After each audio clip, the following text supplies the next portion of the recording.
Paytm நிறுவன பங்குகளை வாங்க தொழிலதிபர் கௌதம் அதானி பேச்சுவார்த்தை நடத்தி வருவதாக வெளியான தகவலுக்கு பேடிஎம் நிறுவனம் மறுப்பு தெரிவித்துள்ளது. இந்தியாவின் பெரும் பணக்காரர்களில் ஒருவரான கௌதம் அதானியின் அதானி குழுமம் ஆன்லைன் வணிகம் மற்றும் UPI பரிவர்த்தனை சேவைகளை வழங்க உள்ளதாக தகவல் வெளியானது.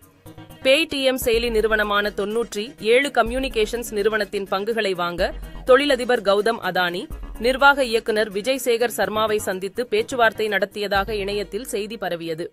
சுமார் 4218 கோடி மதிப்புடைய 19% பங்குகள் சேகர் சர்மா வசம் உள்ளது.